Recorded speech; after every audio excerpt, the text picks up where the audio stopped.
All right, we are back for another Friday financial wrap up with Mr. Michael Zuber. How are you, Michael? I'm doing well, man. How are you? I'm doing well, man. What a wild week. This is for the week of April the 14th. Let's get right into it. Stuff we've been talking about, you've been talking about for months and weeks. CPI, inflation, what happened this week? Yeah, so we got really good inflation data, right? What I would tell people that follow us weekly is Jerome Powell is still winning, right? We've been saying Powell's winning for quite a while now. This week really goes to that he's still winning. CPI, just to give you the numbers, I have them here. Last month was 6%. Expectations were 5.2. My expectations were 5.6 for whatever that's worth. We were all wrong. It came in at 5. So a huge beat. If I was wearing a shirt, it would be swing and a miss. So again, headline inflation, CPI, Consumer Price Index, 5%. That's a meaningful drop month on month from 6%. But that is headline. If you follow what Ty and I talk about, we don't really care about headline. We care about core. It's always core. X food, X energy. Again, to give you the numbers, expectations were for 5.6. Last month was 5.5. It came in at 5.6. Why is that meaningful? We broke trend. Headline is down 9 months in a row. It's come down from 9.1 to 5. Core cannot say that. It went up from 5.5 to 5.6. So CPI headline, good. CPI core, more important number. Need to pay attention. It actually went up. And again, if you follow what we talk about here, inflation has 3 components. The good stuff we've seen. Housing doesn't roll over till the summer. And we got to worry about services and wages after that. So the story hasn't changed, but net, Powell probably was smiling when he saw the CPI print. Good to hear. So let's continue. Obviously, inflation has been such a big deal over the last, especially the last 6 to 9 months. The last 12 months has been talked about. Let's talk about PPI. What is PPI for those that don't know, and what happened this week? Yeah, so CPI, you can think about you and I going to the grocery store. That's what we pay at the cash register. PPI is sort of what the grocery store pays their suppliers. It's wholesale, right? That's what PPI is. Now, well, CPI peaked at 9.1. I think PPI peaked at like 11. Sometime, I think July of last year or something like that. It's come down meaningful. Again, estimate was for 3%. It came in at 2.7. So again, a beat. Even on a month-on-month basis, it was expected to be a 1.1. It came down negative 0.5. So I think what we're seeing, and this is like the second month in a row, PPI has been meaningfully lower in a huge miss to the downside. Jerome Powell has to be, because again, usually what happens is PPI will lead to the consumer, generally speaking. So again, Powell's happy. Inflation seems to be winning. Let me throw a curveball at you. Let's talk about the price of oil, OPEC cutting production. Do you see that possibly getting out of control with PPI, CPI? Any thoughts there? Maybe just as kind of a black swan, or any kind of maybe certainly not I wouldn't call it a black swan. I think it's we've already seen it. I think at least in California, gas is up like 50 or 60 cents in the last couple of weeks. I'm actually on record saying that PPI or CPI headline next month will be above, so we will break trend, and a lot of that is going to be energy related. So I think CPI unfortunately goes up, maybe not a lot, but it's not going to be 5%. Again, that's a very early call, but energy is a big deal. It's moved up significantly. Okay. We'll come back to that because I want to talk about like the Fed. We're going to finish talking about Fed and talking about 30-year rate. For those of you that are watching, stay to the very end because we're going to kind of summarize this in terms of what does it mean for 30-year mortgage. Let's talk about kind of what does it mean to the one rental at a time investor, home buyer, homeowner, all of that. Let's continue with this week's news headlines. Redfin, what happened there, and talk about that. Yeah, Redfin's obviously in the real estate industry. Real estate, I've said, is in a depression. And the reason I wanted to bring up Redfin is not because of Redfin, but it's because they're doing something today that I think a lot of companies may have to do. And again, Redfin's doing it first because they're in a market that's in a depression, right? They're essentially a business paid on transactions, and they're down 40%. So Redfin announced their third layoff. Their third layoff, they're laying off about 4% after 2 rounds. So I've told people many times, because I was an executive, you generally don't make the cuts deep enough or fast enough. So I told people, expect 3 rounds. Redfin just had their 3rd round. It's rumored that Amazon's on their second. I mean, it's 3 rounds are coming to many, many companies. So just because your company had 1 round and you survived, you may have to survive 2 more cuts. So I'm using Redfin just as an example. Rates go up, housing feels it, Redfin, others feel it very quickly. So the other good thing is Redfin's probably done. 3 rounds of cuts, usually enough to right size the business, allows you to control costs so you can build and move forward. So that is a good sign. But yeah, I mean, over the last 20 years, I don't know why it always is, but it's always 3 rounds. It's very rare you have a 4th round. Interesting. But yeah, so it's I don't know, cautiously optimistic for Redfin, but others will have multiple rounds, I think. Okay. Something to keep an eye on. Obviously, more pain coming. Obviously, we'll talk a little bit more at the end too about just general thoughts on recession. Let's talk about something we were so excited 2 weeks ago, and or excited and having opinions about California Dream for All, the down payment assistance program. What happened this week, Michael? So we've actually collected numbers. So we had this conversation, and I thought the program would be gone in 30 days.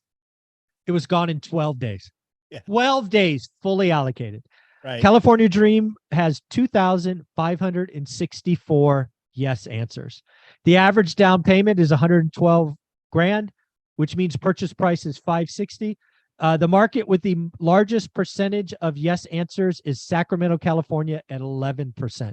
So 11% of 2,564 are Sacramento properties. Unfortunately, my greatest fear is coming to fruition. I don't know if you've talked to anybody that was hopeful for California Dream, like I'm finally going to get on the property ladder. They are all depressed. They're all bitter. They all feel like they got rug pulled. And I think California Dream program will be looked at as the California nightmare. I think you helped 2,600 people and you disappointed 200,000, 300,000, 400,000. The program lasted 12 freaking days. We had people making 200 grand a year getting help. We had people that had down payments getting help. This was not the thing. And it's going to end up being a bad thing, in my opinion. Yeah. Interesting too, that when you mentioned about people, the income limits and all of that, people already had down payments, and maybe there could have been more underwrite or more guidelines on it to really help people that really needed the most help. And yeah. I mean, just, that's what it sounds like. Yeah. Yes. Okay. Yeah. It like a lot of things that when the government says, I'm here to help, run away. Right. There's all these unintended consequences. And again, I talk to people like the 2nd or 3rd day. Because again, I did a lot of videos on it. Right. I'm just like, yep, go get it. Right. And oh, by the way, go get it fast. Because I thought it'd last 30 days. It lasted 12. Like go. And a lot of these folks, they were just starting to get comfortable with like, okay, I think I'll buy this one or I'll write an offer on it. And then it was gone. Yep. It was like, man, just so much disappointment. I don't feel good about it. I really do think, for helping 2,600, you disappointed, 200, 300, 400 people. And I don't think that's a very good exchange. Yeah, I agree. Let's continue. Let's talk about Bitcoin. That was interesting this week. Talk about Bitcoin and what happened. Yeah, again, one of the things that if you're a real OG on my channel, I think I talked about this in 2019. I moved 1% of my net worth, just one, to crypto. A lot of that being Bitcoin and Ethereum, and then I took a flyer on a couple of more. Only 1% of my net worth. It's an insurance policy. So I don't trade it. I don't look at it. I got what I got and I'm done. But Bitcoin's up, man. It crossed 30,000. I got a lot of notes from people. So again, a lot of this could be banking crisis, a lot of people moving capital around, the fight for the dollar. There's a lot of things kind of pushing it. So I give Bitcoin a lot of grief when it was sub 20. So I think I should give it some positives when it breaks 30. So if you are a crypto bull, you've had it, I don't know what you're up, 50, 60%. So congratulations. So I just thought, for all the grief I gave them, I should talk about the other side too. So good for them. I love it. I love it. I love it. Let's continue. So inventory, talk about inventory. What's going on there? I'm again, I follow a couple of legends in real estate on Twitter. Lance Lambert, who's gracious enough to come back to my channel once a week, but also Logan. I'm going to try the last name, Mohtashami. Basically, it's Logan from Housing Wire. Yep. And both of these individuals, very data oriented. They're still hopeful that we're going to get the spring inventory bump. And I'm telling them it's not coming. I've been telling them it's not coming for months. I'm telling them it's not coming next year either. And dude, we're in the middle of it. They've only got a couple of more weeks, and they're going to have to come out and say Zuber was right, because I don't think it's coming. And inventory below the median's flying off the shelf, inventory stacking up at luxury. It's kind of playing out exactly like we've been calling it. And again, what they're basically telling me is they're willing to wait till Mother's Day before they admit I'm right. So what's that, 4 weeks away? Yeah. So, I'm feeling pretty good right now. Very good. Very good. I agree with you, man. I just don't see the inventory coming. I talk to a lot of sellers every day, every week, every month, or property owners, I should say, that are not sellers. They're property owners. You got to correct that, because they're not sellers. They're owners. That were prospects 3 months ago, 6 months ago, 9 months ago, people going to Texas, leaving California, that are rethinking everything based on just general, because they got a 3%, 4% mortgage, 2% mortgage. So dude, there are people getting divorced that are fighting over the mortgage. Yep. That's wild. Yeah. It is a wild time for sure. And again, something we've talked about, it's a weird housing market. So let's connect the dots for the one rental at a time community, people that are investors buying their next rental, their first rental, buying a home, they own a home, they've got that first rental. What do you see going forward? The Fed in May, are they going to raise rates? Or are they going to pause? Fed's going to raise rate. You cannot have the core rate go up on CPI and not raise rates. Okay. 25 basis points? Yep, 25. And then the good news is they're done. One thing I said for the first time this morning, or on Thursday's daily financial news, is the May 3rd Fed date is horrible timing. What do I mean by that? Again, if you follow my channel and my thoughts, I think the consumer broke day after Silicon Valley Bank, but we're not going to get really a single economic metric until after May 3rd. And I think all the data post May 3rd is ugly, different flavors of ugly. Interesting. So they're going to give us our quarter point on May 3rd because CPI core going up can't happen. Okay. And then we're going to get all this ugly data post May 3rd, and they're going to pause the rest of the year. So what I called 9 months ago starts May 3rd. At 5, like I called, pause for the year. So that's where we're going to be. Got it. And then the 30-year mortgage, something you and I talked about, you talked about, obviously we've talked about. Interest rates have been coming down. It's been a good thing. We were at 7% 5-6 weeks ago. We were trending down to sub 6. Now we're kind of trending to mid 6. Explain that. Why is it trending? You did that shout out for me yesterday. Explain that though, because I think people are a little confused. We thought it was going to be sub 6 by basically this weekend. Yeah, and by April 15th. Yep. Yeah. So again, I think there's a couple of things going on. What's happening right now in the lending market is it's drying up, right? We had a record collapse in lending, $105 billion in 2 weeks. It's part of the reasons why I think the economic metrics post May 3rd are going to suck, because lending is drying up. But what happens when lending dries up is banks can expand margin. We've seen margin expansion. What do I mean by margin? Take the 10-year treasury and the mortgage rate, that's the margin. Historically speaking, it averages 1.8%. it's upwards of 300 basis points or 3% today. I think what happens post March 3rd is we actually start getting the collapse. Right now, there's just a general unease of where are we at. So short story is I think mortgage rates come down, slowly the rest of the year. No more of this, EKG kind of chart. I think generally we get to the terminal rate, we're in a recession, lending comes down. And to be clear, I think lending comes down most for home buyers, homeowners. I think lending comes less down for investors because Fannie and Freddie will add costs to investors and make it easier for homeowners. I think I think there's more first-time home buyer programs coming because I think that's one of the only things that the government could agree on is home ownership is good. So expect more programs at the state and federal level. Got it. I love it. I love it. And so below the median, still very tight on inventory. That's what I'm seeing. Do you agree? Oh, I'll even go farther. I think it's worse than last year below the median.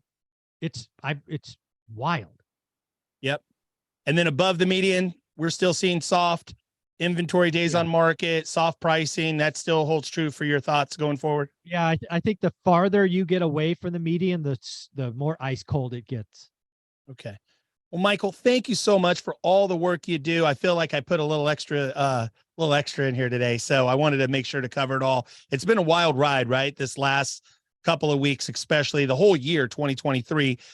Talk about, you've got two events. You have the 16th and then you have the 23rd. Promote those. There's going to be a link in the video, below the video in the comments. People can buy those. Talk about the two events. Yeah, one of the things that I wanted to do, so I took a month off where I went and got quiet in Southeast Asia. And one of the things I realized I wanted to do was blend my growing Rolodex of millionaires with my growing one rental at a time family and smash those together. So I'm not in between them. So what I'm doing is finding topics and then bringing my Rolodex to bear. So one of the things I have a personal passion for is you and I are an example of this. It's in my channel, 80% are men, 20% are women. So I want to grow my reach to the female audience. So one of the things I'm doing on the 16th is I have 4 legends of real estate that are all female. One of them is Anna Kelly, who's my most longest running guest and an amazing investor.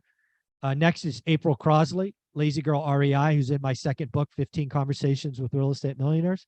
Alicia Merriman out of Huntsville, Alabama, doing amazing things. And my newest millionaire guest, Casey, out of Memphis. So you can get it. It's only 100 people. It is capped. It will run 4 hours. If you buy a ticket and can't show up, no big deal. You will get the video. That's I'm giving it to people that come. So yeah, $47, 4 hours, Sunday the 16th. I actually want to talk about what's happening on the 23rd. Please. This is an event I haven't talked a lot about because I was focused on the first one. I believe real estate investors and real estate agents need to have a symbiotic relationship.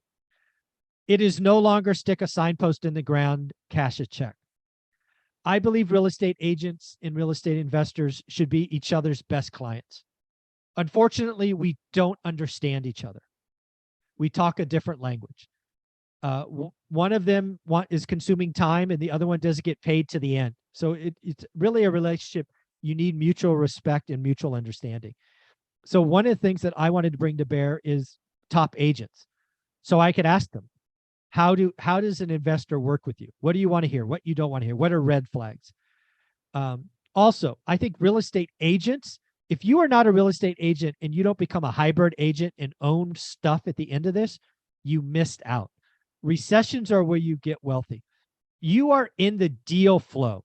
You may not understand that you're in the deal flow, but you are. And if you don't take this opportunity to grow, you are missing out. So what's happening on the 23rd? I am bringing in a top 1% national agent. Not 1% in a city, not 1% in a state, 1% in the country. Beth Traverso. So you can ask her questions. You can get to know her. And oh, by the way, she house hacked. She's an investor, so she'll go wherever you want. Then I'm going to bring on the #1 investor I know in my market, who started off as a full-time employee and made the transition and is now running a team and all of that. And then the legend, the OG of my channel, yourself, Ty, to talk about, you know what? You want to go talk about the 80s? We can. Let's go talk about the 80s and the 90s. What was done then? What be done now? And again, you pioneered the hybrid agent. So I think the 23rd is going to be market moving. I think there will be people whose businesses are never the same after that. And again, I am opening my Rolodex. No PowerPoint. You will never see me do a presentation with PowerPoint. I will have a couple of softball questions to tee it up. But, you know, you're going to get 7 hours of content for, I don't know, 47 times 2. What's that? $94. Yep. You're going to get the videos after. It's ridiculous. And it's very limited, only 100 people. So if you're not there, you're missing out. So crazy. Folks, this is going to be 2 epic events. It's virtual. You can do it in the comfort of your own home Sunday morning with a cup of coffee. And here's the beauty of it. It's not talking heads. It's not just like anything you've seen on YouTube where it's just people kind of regurgitating something they've heard or something they've done or something they know a little bit about or a lot about. It's going to be live and interactive where you can engage, ask questions, actually, you know, specific questions about your marketplace, about your deals, about your lead flow, all of that.